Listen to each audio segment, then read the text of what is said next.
Please don't be a nuisance. You rely on others too much. Try to handle things on your own a bit, will you? Sai spoke these thoughtless words to Bianca, who is physically challenged, unaware of the struggles she faces. I'll never forgive you if you dare speak ill of Bianca again. Be prepared. I'm Miller, 27 years old, living with my parents. I work and could live alone considering my age. Few people my age still live at home, but I stay for a reason. My sister, Bianca. Bianca was born with nerve issues, making it hard for her to move. She needs care, especially since our father passed away, and it's too much for her mom to handle alone. It's not easy assisting someone with their daily life, and mom isn't young anymore, so I take the lead in caring for Bianca. Are you okay, Bianca?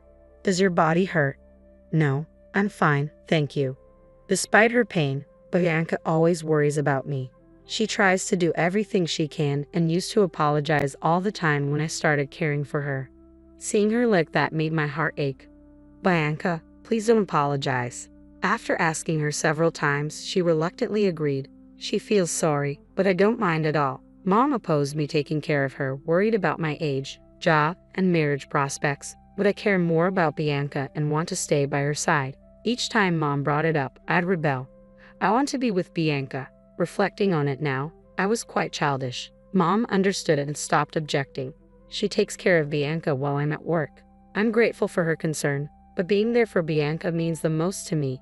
After Bianca sleeps, Mom and I share our day's events. Mom seems happy, reminding me that we rarely had these talks during my teenage years. I wonder if she enjoys our conversations. Then one day, while caring for Bianca, she mentioned something. Sai's birthday is coming up soon. Ah, Kelly, I was confused. Kelly is my younger sister. I'm the middle of 3 sisters. After graduating high school, Sai left home and never returned. She doesn't answer calls or emails, and it's unclear if she even reads them. Sai always disliked Bianca for her disability. Bianca, you're gross. Stay away from me, she would say, causing trouble for Mom and Bianca. As a child, she found Bianca's differences suspicious. When Mom scolded her, "Hey, you can't say that," Kelly would behave for a while but soon start harassing Bianca again, hiding her pencil case, using foul language. Mom and I were exasperated with Sai. As she grew into a teenager, her attitude towards Bianca worsened.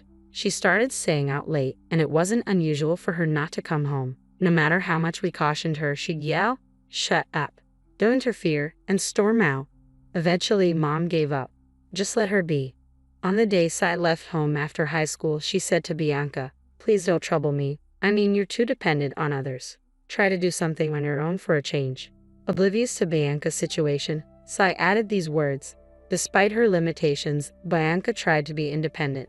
She browsed job listings with her immobile body, determined to work. Ultimately, she couldn't find employment and remained home, but she never stopped trying to increase what she could do by herself.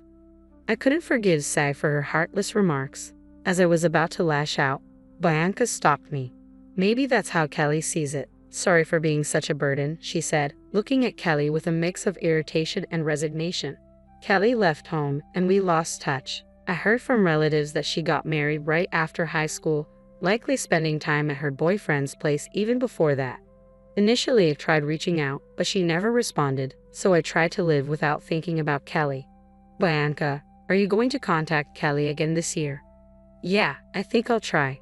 Despite the hurtful words, Bianca still sent birthday messages to Sai, knowing she wouldn't reply. She said she wanted to at least wish Sai a happy birthday since she couldn't do much for her. I told her she was kind, but she always denied it. "Just normal," she'd say, shyly smiling. Months later, Mom and I stood beside Bianca, who lay peacefully in her hospital bed. Her condition had worsened after Kelly's birthday, and she passed away. It was heartbreaking to see Bianca, who could no longer speak, and I cried daily. There was no reply from Kelly, even when I informed her of Bianca's death. There was no response. Though I resented Bianca, she was still family. I hoped for even a single word, but it seemed I expected too much. I sent the funeral details, but Kelly didn't reply or attend. Mom, either resigned or forgetful, never mentioned Kelly again. After the funeral, Mom and I cleared out Bianca's room. In the closet, I found an album I never knew Bianca had. It contained photos of Bianca, Mom, and me on outings, along with pictures from my childhood. When I asked Mom if she knew about these photos, she revealed that Bianca had secretly collected photos of me, finding strength in my smile. Hearing this, I burst into tears, sobbing like a child while Mom comforted me. Then I felt something warm on my head. Looking up, I saw Mom crying too, holding my hand. Bianca was that loved. A year has passed since Bianca's departure. Since then, my heart has felt empty, filled with a sense of loss. My days are spent in a job. I don't enjoy my days anymore. While Mom and I remain close, it's not enough to fill the void Bianca left. I often wonder what will become of me. One day, I got a call on my mobile phone from an unknown number. Who could it be? After a few rings, I answered, and the person on the other end was unexpected. Hello, this is Sterling, Kelly's husband. Excuse me, you're Kelly's husband? I asked, taken aback. That was Kelly's husband, Sterling, my brother-in-law. The mystery deepened. What could Sterling possibly want with me?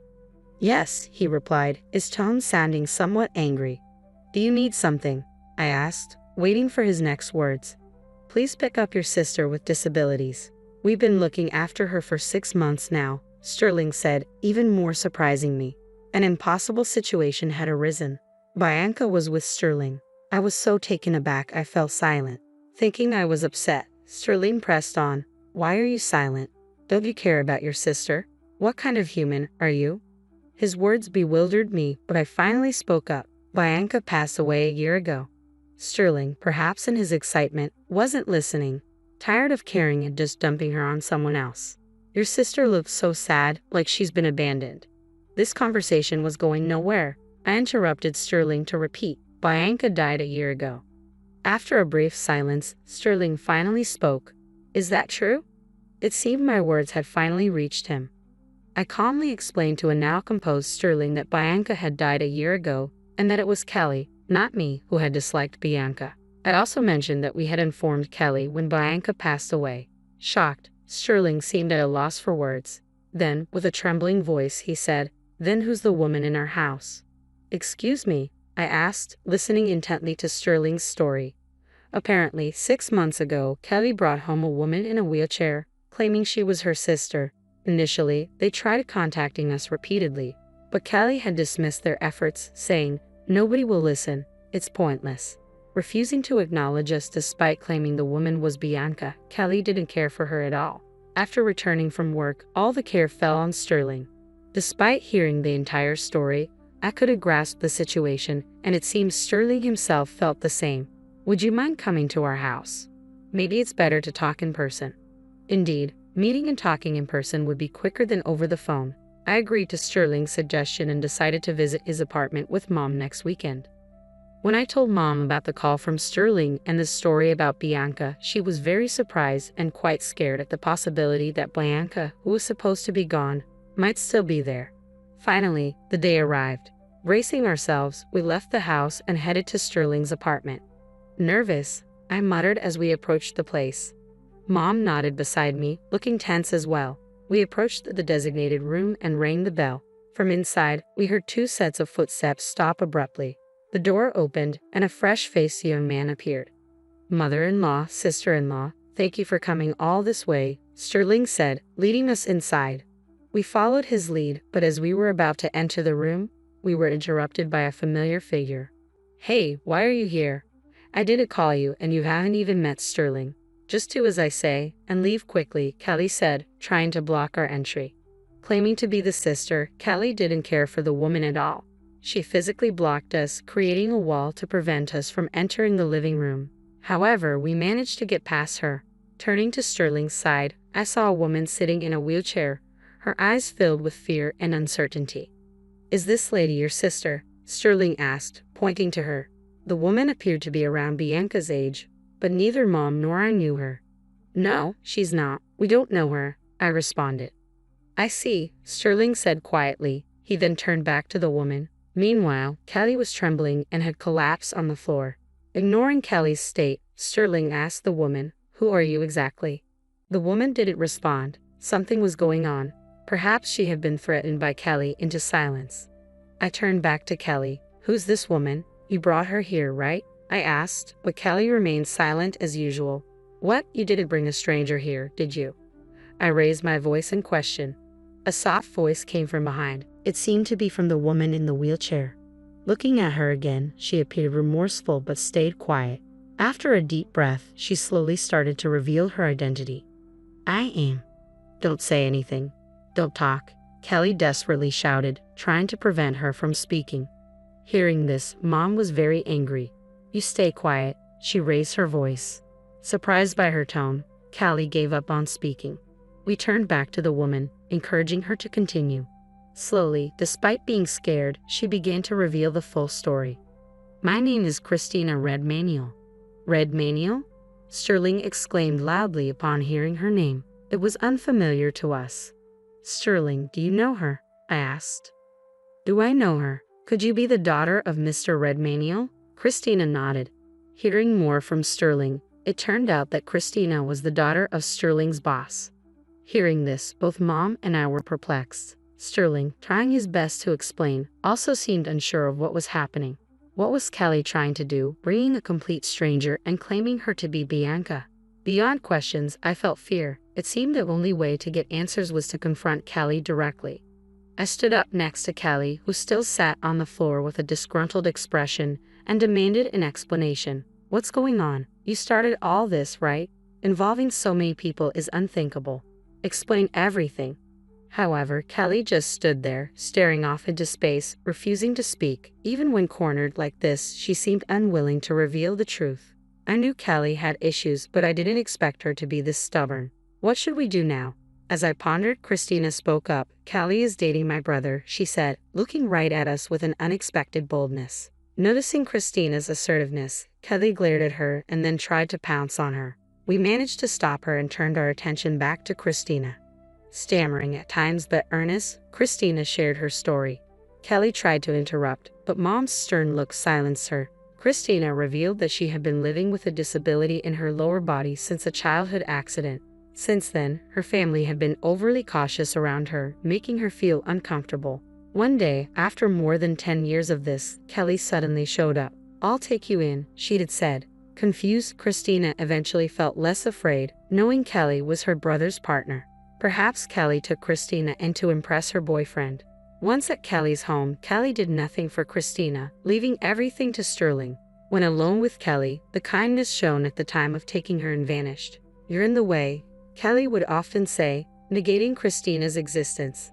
The way she treated Christina was similar to how she had treated Bianca. A nuisance. Go away? Don't be a dependent. Hearing this, I was shaking with anger. Such a person being my sister was too shameful. What do you mean, Kelly? I asked. Kelly retorted loudly, it's all Sterling's fault. He's always busy with work and doesn't pay attention to me. That's for the family's sake. How dare you talk so arrogantly when you don't even work? Sterling was clearly angry, hearing such childish excuses.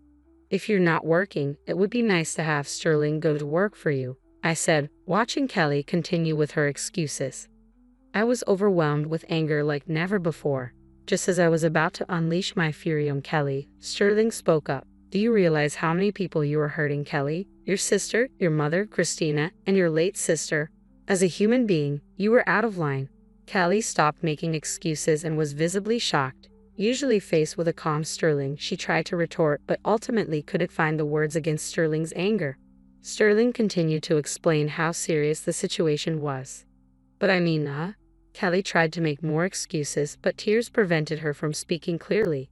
Seeing Kelly acting like a victim infuriated me, and I spoke up again. Do you know how much Bianca worried about you, Kelly? Kelly turned towards me, tears in her eyes. I don't know any sister. I don't have a sister.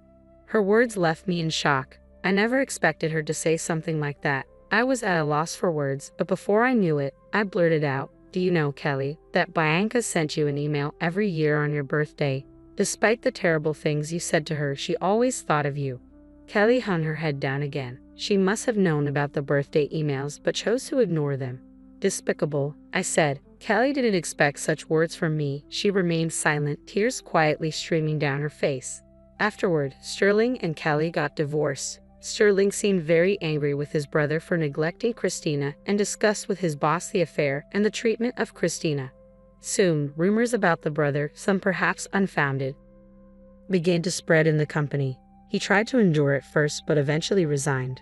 Kelly, after the divorce, moved in with Christina's brother, but with him leaving his job, they had no source of income.